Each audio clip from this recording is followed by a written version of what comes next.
Nasubukan mo na bang magpatawad o kaya makipag-ayos sa friend mo? O baka naman manatili kang magpatigas at pairaling ang pride mo? Ang sarap talaga ng pakiramdam kapag hindi mo inaakalang nagkapatawaran kayo o kaya nagkaayos kayo ng friend mong hindi kayo nagkibuan for how many months or umabot ng mga years, di ba?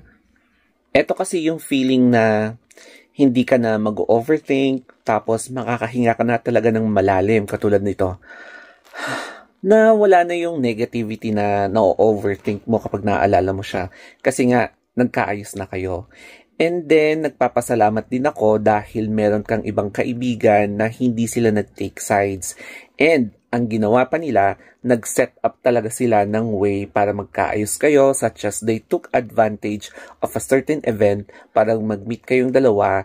And nung nag-meet na kayo dun sa venue, napansin mo na yung facial expression nila is, ay, na gano'n na sila kasi nagkaayos na kayo. Ito kasi yung short story time. Some time ago, 1 year or 2 years ago, etong isang close friend namin, hindi kami na-invite na buong circle of friends sa kasal niya.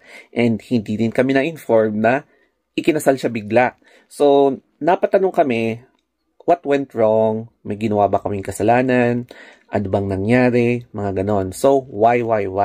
And then, itong friend namin to na bagong kasal, biglang nilayo niya yung sarili niya sa amin. Aloof siya, hindi siya masyadong, siguro nagre-react lang, nagla-like lang siya sa SOCMED, pero ramdam namin na nilalayo niya yung sarili niya. Pero, wala namang away na nangyari. Basta biglang lumayo siya. And, from that moment on, binigyan namin siya ng space. Siguro to take time para baka meron siyang pinagdadaan ng problema, mga ganon. And siguro meron ding time para i-share niya if ready na siya. Tapos, nung nakasalubong ko yung mga kabatch ko na friend din niya, tinatanong sa akin bakit daw hindi ako in-invite or bakit hindi ako pumunta. And ang response ko naman is, hindi ko rin alam na ikinasal siya and hindi ko rin alam kung bakit hindi niya ako in-invite. Para sa akin kasi, hindi naman masama yung loob ko, kaya lang the question is, why? Is there something wrong? Mga ganon. Pero lahat kami, hindi na namin siya kinonfront. Hinayaan na lang namin siya at binigyan talaga namin siya ng space. Kasi, naniniwala talaga kami na time will tell. Tapos, hanggang recently, tinatanong pa rin ako kung nag-usap na ba kami kasi alam nila na nilalayuan ako ng taong ito because of that issue na hindi pag-invite kasi baka nga nahihiya siya. And medyo matipid talaga akong magsalita kasi hindi ko nga din alam and iniiwasan ko yung additional chismis, additional problem. So sabi ko, no, one word lang. Tapos kahapon, I believe yun yung nakatakdang panahon. Nag-message kasi itong kabatch ko na dapat pumunta ako sa kanyang despedida party and at the same time graduation ng kanyang anak na celebration. And sabi ko, try ko. Pero biglang firm yung pagkakasabi niya na dapat hindi ka pwedeng mawala. So biglang mukhang ito na nga yung tamang panahon. Baka pagkakaayos kaming dalawa. Mga ganun. Kasi feeling ko, darating din yung friend na yun na umiiwas.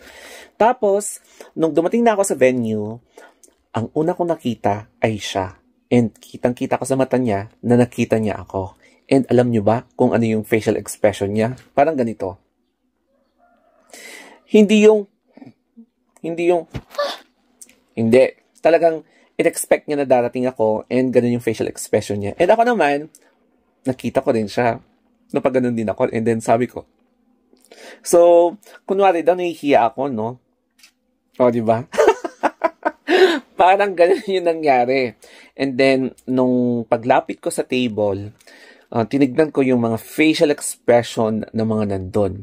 Alam mo kung ano yung expression nila? Ganun din. Yung gumanon silang lahat. So, ako naman, syempre, that is the reconciliation time na ang sarap ng feeling na pinagkaayos kayo, sinet up ka para mawala yung pag-overthink mo at mawala na yung negativity. O diba? Sana all ganon.